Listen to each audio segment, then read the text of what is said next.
नमस्ते भैया बहन, सभी दोस्तों को नमस्ते। जो YouTube चैनल में देखते हैं उन सबको नमस्ते। उन सबसे कह रहे हैं कि YouTube चैनल में आप सभी विषय पढ़ाए जाते हैं। हम तो केमिस्ट्री और बायोक्रम से आपको पढ़ा रहे हैं पाठ करके। तो हम आपको ये पढ़ा रहे हैं आदर्श विलयन एवं अनादर्श विलयन। ये आपका है अध्याय 2 विलयन का पार्ट 4।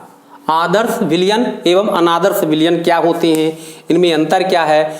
तो इससे पहले हम आपको बताएं कि हमारे चैनल को तुरंत सब्सक्राइब करें, कमेंट करें और लाइक करें। तो सबसे पहले और बेल आइकन दबाएं। सबसे पहले हम आपको बताते हैं आदर्श विलयन। प्रश्न आता है आदर्श विलयन किसे कहते हैं, अनादर्श विलयन किसे कहते हैं, आदर्श और अनादर्श विलयन में क्या अंतर है। ये इस साल 2020 में ये 12वीं की परीक्षा में आया भी था। आदर्श और अनादर्श विलयन में 3 अंतर लिखिए 3 नंबर का। तो सबसे पहले हम आपको बता दें आदर्श विलयन क्या है। वे विलयन जो राउल्स नियम का पालन करते हैं सभी परास्ताप दाब पर, तो वे विलयन जो राउल्स नियम का पालन करते हैं आदर्श विलयन कहलाते हैं। वे विलयन जो राउल्स नियम का पालन नहीं करते हैं वो अनादर्श विलयन कहलाते हैं। तो अब हम आपको बता दिए, परिभाषा हो गई कि आदर्श विलयन किसे कहते हैं। वे विलयन जो राउल्स नियम का पालन करते हैं आदर्श विलयन कहलाते हैं। वे विलयन जो राउल्स नियम का पालन नहीं करते हैं अनादर्श विलयन कहलाते हैं।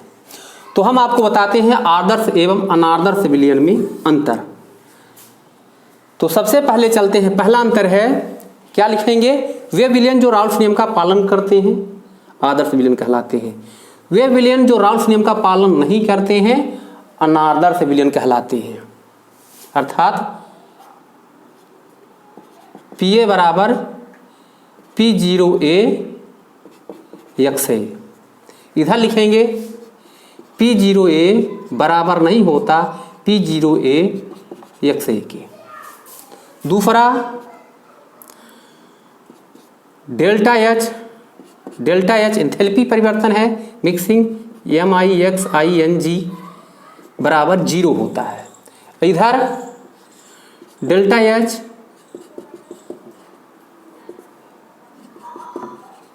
मिक्सिंग बराबर नहीं होता 0 के। तीसरा लिखेंगे डेल्टा V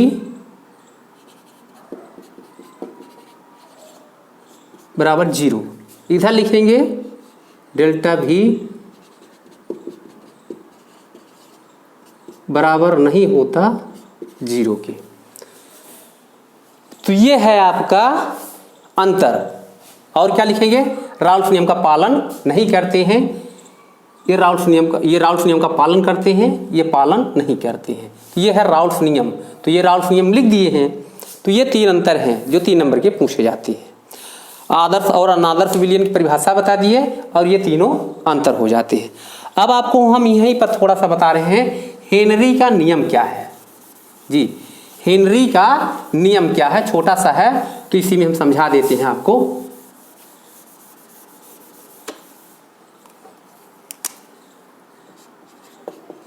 हेनरी का नियम। तो हेनरी का नियम क्या है, किसी विलयन में उपस्थित विलेय का द्रव्यमान, किसी विलयन में उपस्थित विलायक का द्रव्यमान विलायक के वाष्प दाब के समानुपाती होता है। स्थिर ताप पर किसी विलयन में उपस्थित विलायक का दाब, वाष्प दाब, विलयन का द्रव्यमान विलायक के वाष्प दाब के समानुपाती होता है। अर्थात यम समानुपाते P या M = KP, जहाँ के एक स्थिरांक है जिसे समानुपातिक स्थिरांक कहते हैं। तो क्या हुआ, स्थिर ताप पर किसी विलयन में उपस्थित विलायक का द्रव्यमान यम विलायक के वाष्प दाब के समानुपाती होता है। यह है हेनरी का नियम। सबसे सरल 2 नंबर में पूछता है कि हेनरी का नियम क्या है, समझाइए। तो ये जरूर लिखिए, ये क्या है, हेनरी का नियम है, हेनरी का नियम। तो आशा है कि आप सब समझ गए होंगे। तो इसी तरह से आप पढ़ते रहें और हम आपको छोटे छोटे वीडियो करके पढ़ाते रहेंगे। इसी में थोड़ा सा हम और आपको एक तो बता दें, परासरण दाब क्या है। परासरण दाब क्या है?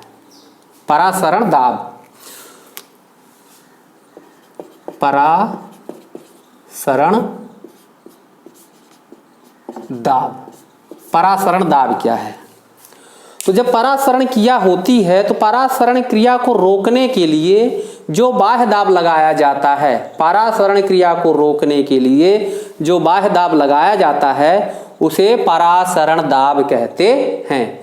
और परासरण दाब ज्ञात करने की विधियां हैं तो उसमें आता है बर्कले हार्टले विधि। जी अब हम अगले पार्ट में, पार्ट 5 में पढ़ाएंगे। तो आशा है कि अब आप ये समझ गए होंगे परासरण दाब क्या है। परासरण क्रिया को रोकने के लिए जो बाह्य दाब लगाया जाता है उसे हम परासरण दाब कहते हैं। धन्यवाद।